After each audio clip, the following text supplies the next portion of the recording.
అందరికీ నమస్కారం అండి. అభిషేక్ ఆర్య నా అకాడమీలో స్టూడెంట్, లిటిల్ మ్యూజిషియన్స్ అకాడమీ. తను బాగా చదువుతూ, అంటే ఈజ్ అన్ ఇంటెలిజెంట్ స్టూడెంట్, చాలా బాగా చదువుతాడు. అలాగే చదువుతో పాటు సంగీతాన్ని కూడా టైం మేనేజ్మెంట్తో చక్కగా నేర్చుకుంటూ ఉన్నాడు. తర్వాత తనకి చాలా ఆర్టిస్టిక్ మైండ్ తనది. తనకి చాలా డ్రీమ్స్ కూడా ఉన్నాయి. అంటే తను ఒక డాక్టర్గా అయ్యి ప్రజలకు సేవ చేస్తూ, అలాగే సంగీతంతో కూడా తను చాలా ప్రయోగాలు చేస్తూ, అంటే అటు వైద్యాన్ని ఇటు సంగీతాన్ని సమ్మిళితం చేసి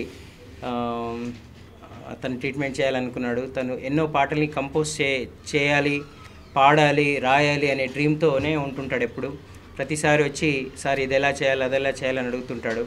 సో నేను ఇది ఈ పాట రాశాను, ఇది వినండి సార్ అని చెప్తూ ఉంటాడు. అయితే ఇలాంటి యువతని మనం ఎంకరేజ్ చేయాలి. ఎందుకంటే ఇప్పుడున్న యువకులు వాళ్ళ టేస్ట్ మనకు తెలుసు, ఎటు వెళ్తున్నారో వాళ్ళకే తెలియట్లేదు. సో ఎవరైనా యువకులు వాళ్ళు ఏదైనా మంచి పని చేస్తాను అన్నప్పుడు ఇటు తల్లిదండ్రులు, గురువులు, ఇట్లాంటి శ్రీనివాస్ గారు లాంటి పెద్దలు, మీలాంటి మీడియా వాళ్ళందరూ కూడా ఏ యూత్ అయినా మంచి పని చేస్తా అంటే వెంటనే మనం ఎంకరేజ్ చేయాల్సిన ధర్మం మనది. లేదంటే మనందరికీ తెలుసు యువకులు వాళ్ళ టేస్ట్ వాళ్ళు మారిపోయిందంతా. కాబట్టి మనం మంచి మోటివేషన్స్ ఇవ్వాలి. ఎవరైనా మంచి పని చేస్తే వెంటనే ఎంకరేజ్ చేయాలనే ఉద్దేశంతో నేను వెంటనే ఓకే నాన్న, నువ్వు స్టార్టింగ్ స్టేజ్లో ఉన్నావు, అమెచ్యూర్ అయినా సరే అలా చేస్తుంటే పరిణితి వస్తుంది. కాబట్టి నీవు రాసినవి నువ్వే కంపోజ్ చేయి అని మా పర్యవేక్షణలో తను అలా తనే రాసుకొని తన పాటల్ని తనే కంపోజ్ చేసుకొని సాకేత్ యొక్క సహకారంతో రికార్డింగ్ చేసుకున్నాడు. మీ అందరికీ నా మనవి ఏంటంటే ఇలాంటి పిల్లల్ని మీరు ఎంకరేజ్ చేయండి. ఇప్పుడు తను చేసిన ఆల్బంలో అంత పరిణితి ఉండకపోవచ్చు, కానీ తనకున్న పరిధిలో తను అటు చదువుకుంటూ సంగీతం నేర్చుకుంటూ తన స్టేజ్కి చాలా ఎక్కువ చేశాడు. అబ్బాయి చాలా నీట్గా హ్యాపీగా పాడాడు. పాటలన్నీ నేను విన్నాను. ఎంత సూదింగ్గా పాడాడంటే అబ్బాయి తన గుండెలోంచి వచ్చినటువంటి ఆ క్రియేషన్ని మన ముందు ఉంచుతున్నాడు.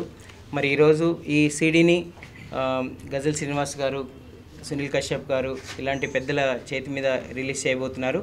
మరి వారి ఆశీస్సులు కూడా మా శిష్యుడికి కావాలి.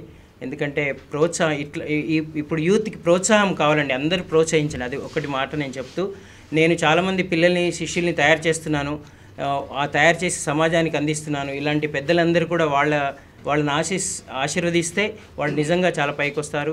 ఇప్పటికే ఎంతోమంది నా శిష్యుల్ని, చాలామంది కంపోజర్స్, డైరెక్టర్లు వాళ్ళు వాళ్ళ సినిమాల్లో ఛాన్సెస్ ఇస్తూ చాలా పైకి వచ్చారు నా స్టూడెంట్స్ అంతా. ఈరోజు ఇండియాలో జో జీతా వోహీ సూపర్ స్టార్ అని నా స్టూడెంట్, ఇండియాలో #1 సింగర్గా మొహమ్మద్ ఇర్ఫాన్ స్టార్ ప్లేస్లో ఇప్పుడు మీ అందరికీ తెలుసు, is also from my academy.